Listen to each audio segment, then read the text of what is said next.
Mental health has practices just as physical health has practices.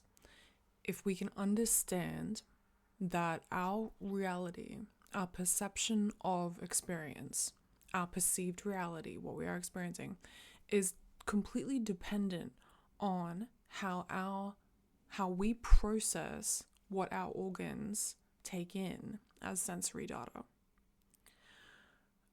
What data we take in through feel, through smell, through sight, through sound, through listening.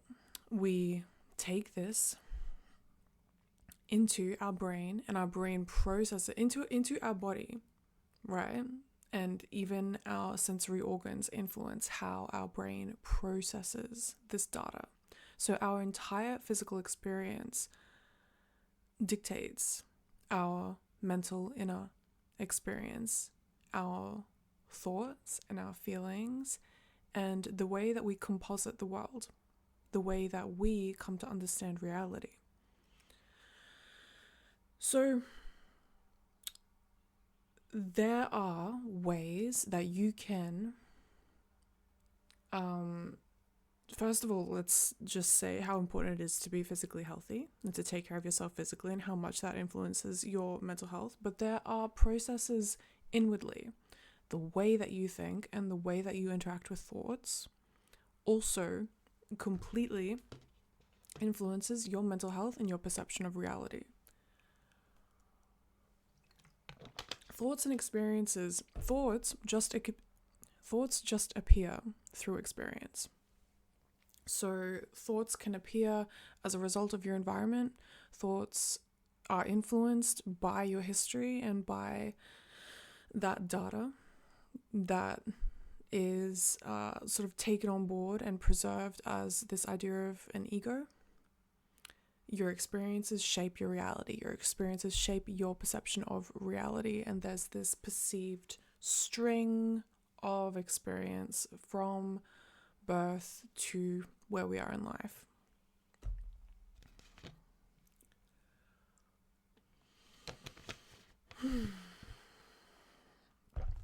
Physical health is important. Mental health is also important. The way that we interact with these experiences, with these thought experiences, with experience itself, and then the thought that we have about the experience itself is probably the key, right? Because things just happen, and then our internal state is dependent on how we judge those things happening, why those things happen, what that means about us, what that means about the world. And ultimately, until you become aware of this, you're just operating on autopilot, right? This is just, your past experience is continuing to perpetuate, and you're allowing this automatic, stuff that's happening, just like happening. You're allowing that to dictate your experience. It builds upon itself in that sense. And until you become aware and meet perception in real time, right? That's where free will comes into play, so to speak. When you can meet yourself in the present moment and meet yourself in the way that you're interacting with experience. Buddhism teaches non-judgment of whatever arises. So obviously this extends to whatever happens in your outward experience, but really all of that is your inward experience, and it's practiced first through observing breath, then observing bodily sensation, and then naturally observing thoughts and feelings and everything that arises as you're practicing observing. Your mind, we call it the monkey mind, it will wander, and then you're dealing with not only your bodily sensation, but you're dealing with like whatever pops up in your mind. So Buddhism specifically Vipassana meditation is what I'm referring to, teaches how to observe equanimously whatever arises in your experience. So whatever bodily sensation you experience, whatever thought that appears, and then whatever appears in the external world. Like your meditation practice is inward, and then you take that to applying that to your life. When we observe everything without judgment, this teaches our inner experience how to be at peace.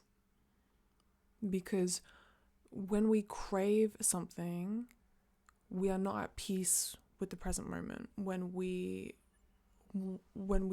are suffering and want to push something away and avoid something, we are not at peace in the present moment. We're seeking something, we're trying to do something, we're trying to fix something, we're not at peace. So craving and aversion is not at peace, and that happens when we like a thought and we want to cling to the thought. It happens when we don't like a thought and we judge it and, oh, I shouldn't be thinking that. Mental health, right, declines severely when we interact with our thoughts in that way. When we interact with especially if we negatively judge our thoughts, especially if we, oh, I shouldn't be thinking this. That thought alone amplifies your experience, and it can spiral and exacerbate those thoughts.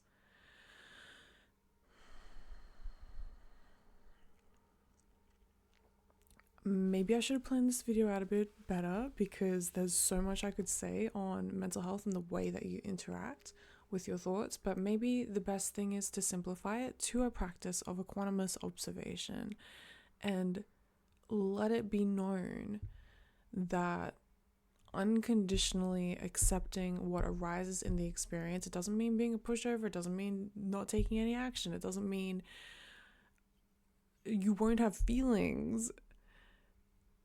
It means not suffering in the experience, whatever that experience is. So a wonderful thing to strive toward, and in order to practice better mental health, a meditation practice is just as essential as any sort of physical health practice.